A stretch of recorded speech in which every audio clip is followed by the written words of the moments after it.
all the public holidays and everything have messed around my meds. So um, basically, you're only allowed a certain amount in a month. But then, so I couldn't pre-order. So now I have to wait, and they can't send it till the 2nd, which means it won't get here till the 5th or 6th. And I already ran out, like, already a few days ago. Um, but because I knew that, and we've all seen what happens when I just cut and go and have withdrawals, so I was like, I can't have that. And I thought about it, and I'm like, you know what? I've got a vehicle, I've got water, I've got fuel. I can't afford the vehicle, so I need to make more sacrifices. This is now the time, better than any, to try and get off the THC. Because the only reason I need THC is for anxiety, sleep, pain, inflammation. Okay. Pain and inflammation, and anxiety. If I really get into all my herbs and tinctures that I've got here, that I haven't really had time to do properly, they could do that, and it would really just be sleep, which is something I can work on because I'm in the stillness of nature and my savage running around has stopped. I've cut every human out so I don't have any drama.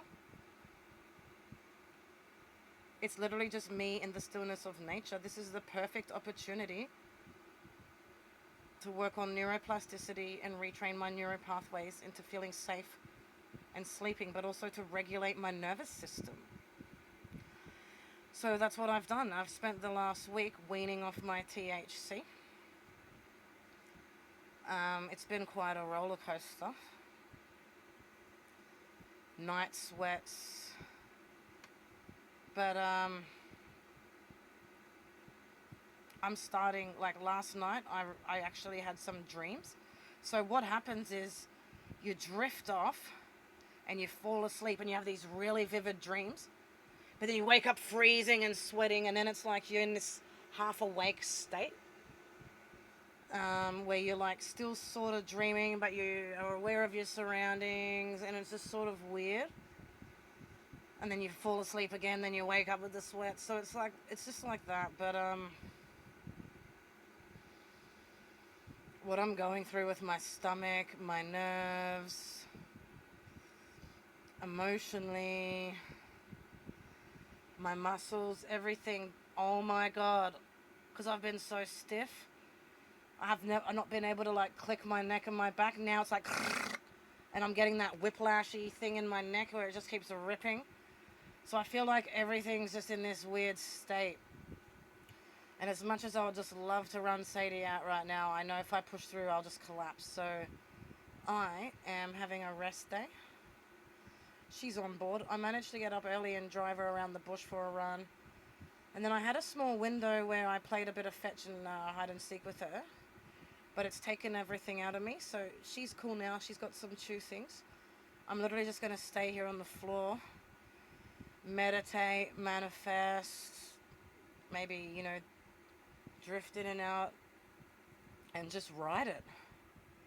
It's all I can do, because this is going to help me be able to keep the rental car, because it's getting to the point where I'm like, I can't afford this car, man. I've made so many sacrifices, and the only thing left to sacrifice is my medication. So I'm like, this is the perfect opportunity. But the one that's been ordered is going to come like next week. So I'm like, you know what? I'm going to try and be strong at the rough times. I'm going to keep it in the safe, because there are going to be times where I need like real damage control, Maybe I've gone out and I've had a really charged up day and I can't come down from it. I'll just have a little bit. Maybe I have a seizure. Maybe I have a really bad period. I'll definitely be having some at the court hearings, because as soon as I see his face and hear his fucking voice, it's going to do the same to my nervous system as if I was in front of my father. That man is now the same level of trauma in my nervous system as the man who shoved his dick up my ass and tore it.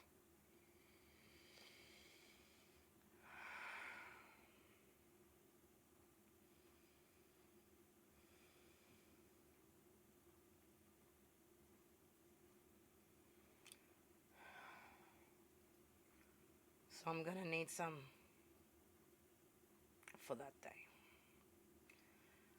I need to sedate myself just to be able to see his fucking face and hear his voice, let alone his perjury after perjury after cruelty.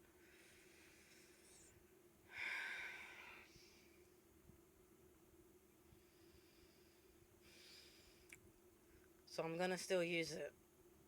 But what I want to do is keep this mindset that I don't need it. It's there for damage control and emergencies. What I've gone through this last few weeks has been life-changing, soul-changing. And I don't want to go back, and I want to be able to keep the rental car without making all these fucking sacrifices. So I'm going to do my best to keep at this. Not having it here makes it easy. The hardest part's going to be when I have these moments and I know it's just there, and that would be my easy fix. And that's when I'm going to be practicing self-control, mind over matter, affirmations, meditation, and just distracting myself. Because there's nothing worse than being in that agony and knowing there's something there, but knowing that that's not the answer, and that as soon as it wears off, it'll all start again. And I want to get to the root cause.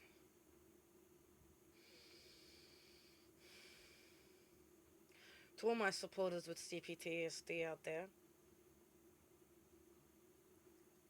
I'm going to ask, if you ever see me starting to slip, can you send something out to the universe to remind me to just not slip? A prayer, Reiki, a thought, something to just remind me to keep going, and I don't need it. I'm going to keep working really hard. Because as painful as these intervention orders are, I'm channeling that pain into a strength and using it as a gift, as a power,